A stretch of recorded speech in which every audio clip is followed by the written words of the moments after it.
choose life, choose a job. I'm going to start with Trainspotting, first because it's an unusually powerful and impressive film, and secondly because it'll probably cause a lot of fuss.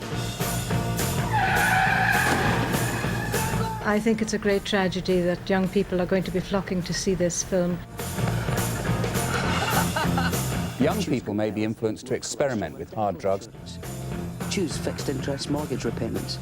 Choose a starter home. With a dialogue largely made up of short words beginning with F, S and C and much injecting, it's accused of being at best non-judgmental, at worst endorsing heroin use. It is primarily a youth book and a youth movie because I'd rather be kind of on drugs in a bedsit in my 20s than I would be kind of sailing around the Biscayne Bay in a yacht in my 50s, basically. There's no question, you know what I mean? Trainspotting exploded onto the screen. There'd never been anything like it. It was an anthem for youth, an exhilarating, defiant scream.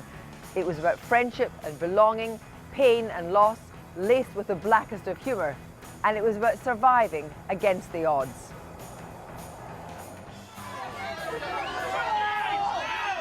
But the outrage only served to reinforce the film's appeal and make it one of the most lauded British movies of all time.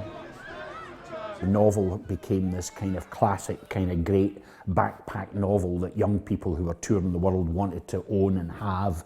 And it was like going back to the kind of 60s and 70s where an LP or an album said something about your identity. Or Kerouac. For that Kerouac in the 50s. And for that generation, it was Trainspotting. That was the one that you would have in your bag as you were travelling, whatever. If I'm prepared to take a chance, I might just get to know the inner you. Witty, adventurous, passionate, loving, loyal. Taxi! A little bit crazy, a little bit bad. But hey, don't us girls just love that?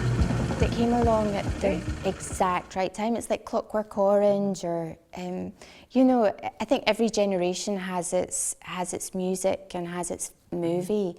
And Trainspotting just was that movie, and it came at the time that, you know, Britpop had really started to explode, and it was like a marriage made in heaven.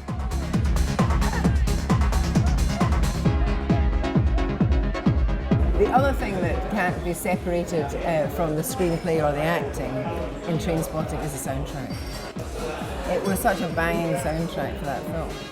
Yeah, it was kind of, again, it was like we never really had any money for, you know, so it was basically just asking favours from people that we knew, you know. So like Iggy Pop? Well, I think Iggy Pop was the only one we had to pay for, really.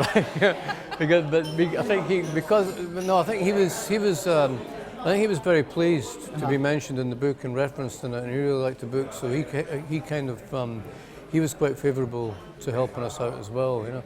But I mean, Danny had a relationship with Left Field and Underworld through Shallow Grave, and I mean, I knew people like kind of sort of, you know, like kind of Primal Scream and Blur and Jarvis Cocker and all that. Much different the second time around. We're kind of fighting them off. Everybody's giving me tapes for the last 15 years. Everybody's getting, if you do Trainspotting 2, here's a tape. Here's a tape. Is that right? Yeah. One of the funny things for me about Trainspotting was that Edinburgh people saw Glasgow as no mean city. But this was a story set in the nation's capital, the Athens of the North. And behind the elegant Georgian facades and douce suburbs was a fetid, chaotic otherworld of drug-addled junkies and psychos.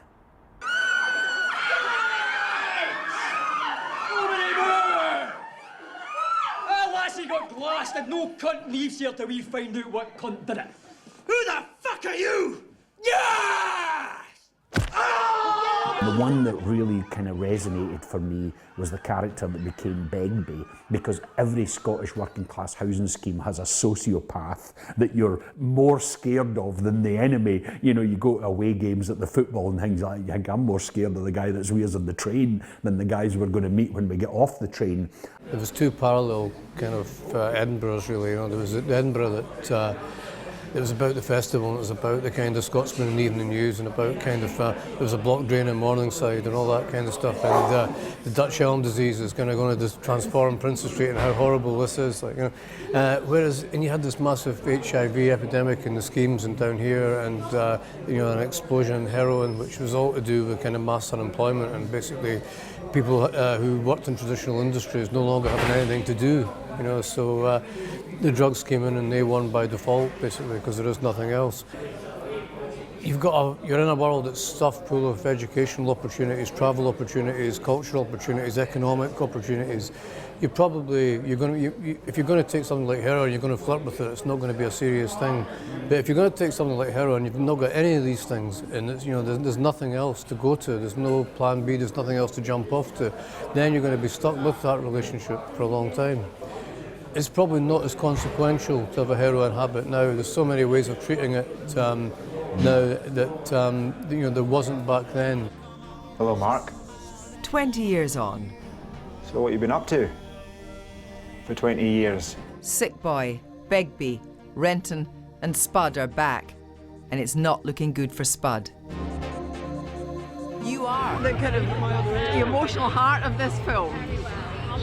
Well, that's very, very, very nice to hear you say that. But I think all the when I haven't seen this finished version, but the version I saw, every character made me cry. I was moved by everybody's story in it. It was really unexpectedly moving film. I was stunned. It's sort of not about recapturing something, but looking back on it in a way. And I think all the characters are doing that. There's a sort of looking at nostalgia for their youth, for that time. And somehow John's managed to write in a little nostalgia for the actual movie itself, which is, I don't know how he's done that, but it's very clever.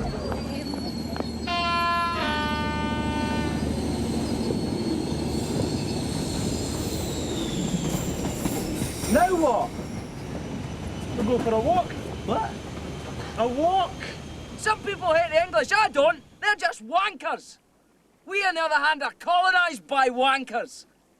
Can't even find a decent culture to be colonised by. I actually think that without putting too much weight on this, I think Trainspotting is the beginning of a reawakening of Scotland, of a Scotland of a newfound self-confidence, of a Scotland finding a voice, of a Scotland believing that it didn't need to repeat the tropes or the memes of other cultures, whether that was London or America or whatever, and it could speak profoundly in its own voice. But that's not all that's changed in the last 20 years. Youth culture's been eradicated in Britain now. It's become media culture, really. It doesn't, because of the internet, it doesn't get the chance to grow and incubate in its little spots. I mean, I think it's changing a little bit now. I mean, I think there's signs that it's coming back. I think like grime in kind of East London, South London is one of the few indigenous youth cultures to emerge in Britain over the last kind of 10, 15 years. I don't really believe that a book like Trainspotting would be published now by a major publisher. Why not? I just don't think, you know, for all sorts of reasons. I think because of the content of it, because it's done in a relatively inaccessible Scottish vernacular. I just think there's so many different reasons, kind of both, you know, moral, cultural, commercial, that would conspire against having a book like that published these days.